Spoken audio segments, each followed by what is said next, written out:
ನಮ್ಮನೆ ಆಗಿದ್ರೆ ಈ ರೀತಿ ನೋಡ್ಕೊತಿದ್ದೀರಾ ನೀವು? ಯಾರು ಬಾಸ್ ಇವರು? ಪ್ರದೀಪ, ವಾರ ವಾರ ನಿನ್ನ ಅಕೌಂಟ್ಗೆ ದುಡ್ಡು ಬೀಳ್ತಾ ಇದೆ. ಹೌದು ಬಾಸ್. ನಿಮ್ಮ ಕೆಲಸ ಏನು? ಇವರನ್ನು ಕಾಯಿ. ಆದರೆ ಇವತ್ತು ನಡೆದಿದ್ದನ್ನು ನೋಡಿದ್ರೆ ಸ್ವಲ್ಪ ಬುದ್ಧಿ ಕಮ್ಮಿ ಇದೆ ನಿನಗೆ ಅಂತ ಗೊತ್ತಾಗ್ತಾ ಇದೆ. ತುಂಬ ಖರ್ಚು ಮಾಡೋಕ್ಕೆ ಕಷ್ಟ ಆಗಿದೆ. ನೀವೆಲ್ಲರೂ ಅಷ್ಟೇ, ಇವ್ರು ಯಾರು ಅನ್ನೋದ್ರ ಬಗ್ಗೆ ಕುತೂಹಲ ಬೇಡ. ಆದರೆ ಇವರನ್ನು ಕಾಯೋದು ನಿಮ್ಮ ಕರ್ತವ್ಯ ಅನ್ನೋದನ್ನು ಮರಿಬೇಡಿ. ಗೆರೆ? Okay boss. ಒಂದು ಸರಿ ಪಂಜರ ಬಿಟ್ಟು ಹಾರಿರೋ ಹಕ್ಕಿಗೆ ಮತ್ತೆ ಮತ್ತೆ ಹಾರಬೇಕು ಅಂತ ಆಸೆ ಆಗೋದು ಸಹಜ ಅಲ್ವಾ ಮದರ್ ಇಂಡಿಯಾ? ಆದರೆ ಹಾಗೆ ಆಗದೇ ಇರೋ ಹಾಗೆ ನೋಡ್ಕೊಳ್ಳೋದು ನಿಮ್ಮೆಲ್ಲರ ಕರ್ತವ್ಯ. ಸರಿ ಬಾಸ್.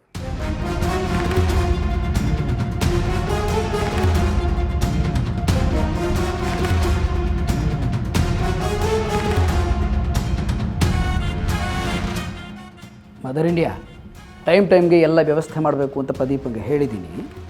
ಚೆನ್ನಾಗಿ ನೋಡ್ಕೊತಾನೆ ನಿಮ್ಮನ್ನು. ಹಾಂ, ಬರಲ್ಲ?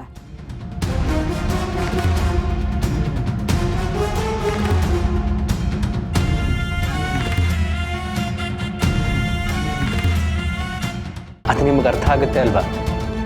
ಹೆತ್ತ ಮಕ್ಕಳು ಹೆತ್ತವ್ರ ಮುಂದೆ ಸತ್ತೋದಾಗ ಆ ನೋವು ಹೇಗಿರುತ್ತೆ ಅನ್ನೋದನ್ನು ನಾನು ನಿಮಗೆ ಹೇಳೋ ಅವಶ್ಯಕತೆ ಇಲ್ಲ ಅಲ್ವಾ?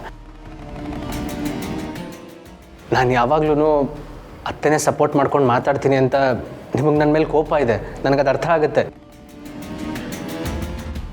ಆದರೆ ಅತ್ತೆ ನೀವು ಅಂದ್ಕೊಂಡಷ್ಟು ಕೆಟ್ಟವ್ರಲ್ಲ ಅಪ್ಪ. ನಮ್ಮ ಅಣ್ಣ ನನ್ನ ಒಂದೇ ಒಂದ್ಸಲಿ ಕ್ಷಮಿಸ್ಬಿಟ್ರೆ ಸಾಕು ಅಂತ ಕಾಯ್ತಾ ಇದ್ದಾರೆ. ಅಷ್ಟು ಒಳ್ಳೆ ಮನುಷ್ಯರವ್ರನ್ನ ನೋಯಿಸೋದು ತಪ್ಪಲ್ವಾ ಅಪ್ಪ? ತಾನು ಯಾರನ್ನ ಹೇಗೆ ನೋಡ್ಕೋಬೇಕು, ಯಾರನ್ನ ಎಲ್ಲಿಡಬೇಕು ಅನ್ನೋದನ್ನ ಇವನಿಂದ ಕಲಿಯೋ ಅವಶ್ಯಕತೆ ನನಗಿಲ್ಲ. ಇವನಿಗೂ ಒಬ್ಳು ತಂಗಿ ಇದ್ದು ಅವಳು ಹೀಗೆ ಮಾಡಿದ್ದಿದ್ರೆ ಇವನೇನು ಮಾಡ್ತಿದ್ದ ಕೇಳು?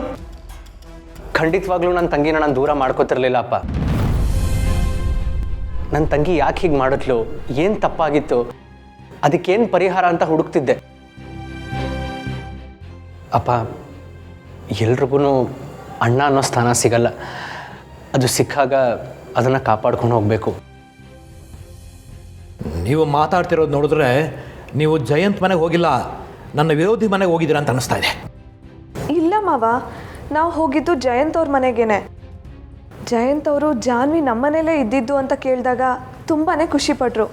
ನಿಮ್ಮನ್ನು ತುಂಬಾ ಹೊಗಳ್ತಿದ್ರು. ನಿಮಗೆ ಮನೆಗೆ ಬಂದು ಥ್ಯಾಂಕ್ಸ್ ಹೇಳ್ತೀನಿ ಅಂತ ಕೂಡ ಹೇಳಿದ್ರು. ನನಗೆ ಯಾರೂ ಯಾವ ಥ್ಯಾಂಕ್ಸು ಹೇಳೋದು ಬೇಕಾಗಿಲ್ಲ. ಅಲ್ಲ, ಅವಳು ಜಯಂತ್ ಅವ್ರ ಹೆಂಡತಿ ಅಂದಮೇಲೆ ನಾನೊಬ್ಳು ಅನಾಥೆ, ನನಗೆ ಯಾರೂ ಇಲ್ಲ ಅಂತ ಯಾಕೆ ನಾಟಕ ಆಡಬೇಕಾಗಿತ್ತು? ಜಯಂತ್ ಅವರು ನಮ್ಮ ಮನೆಗೆಲ್ಲ ಬರ್ತಾ ಇದ್ರಲ್ಲ, ಆಗ ನಾನು ಅವ್ರ ಹೆಂಡತಿ ಅಂತ ಅವ್ರ ಜೊತೆ ಯಾಕೆ ಹೋಗಲಿಲ್ಲ? ಅಲ್ಲ ಮಾವ, ನಿಮ್ಗೆ ಅವ್ರು ಸಿಕ್ಕಿದಾಗ ಅವ್ರಿಗಿದೆಲ್ಲ ನೆನಪಿರ್ಲಿಲ್ಲ ಅನ್ಸುತ್ತೆ. ಓಹೋ, ಹಾಗಾದ್ರೆ ನಿಮಗೆ ಅವಳು ನನ್ನ ತಂಗಿ ಮಗಳು ಅಂತ ಗೊತ್ತಾದ್ಮೇಲೆ ರಾತ್ರಿ ನೆನಪಾಗ್ಬಿಡ್ತಾ? ಈ ನಾಟಕನೇ ನಾನು ಬೇಡ ಅಂತ ಹೇಳ್ತಿರೋದು. ಅವಳು ಯಾರ ಮಗಳು ಅಂತ ಗೊತ್ತಾದ್ಮೇಲೆ ನಾನು ಅವಳನ್ನು ನಂಬ್ತೀನಿ ಅಂತ ಅನ್ಕೊಂಡಿದ್ದೀರಾ? ನಿಮ್ಮನ್ನು ಹ್ಯಾಮಾರ್ಸಂಗೆ ನನ್ನನ್ನು ಹ್ಯಾಮಾರ್ಸಕ್ಕಾಗಲ್ಲ. ಅಮ್ಮ ನನಗೆ ಮೋಸ ಮಾಡಿದ್ಲು, ಮಗಳು ಜಯಂತ್ ಅವ್ರಿಗೆ ಮೋಸ ಮಾಡಿದ್ಲು. ಅಮ್ಮನ ಬುದ್ಧಿನೇ ರಕ್ತದಲ್ಲೂ ಬಂದ್ಬಿಟ್ಟಿದೆ.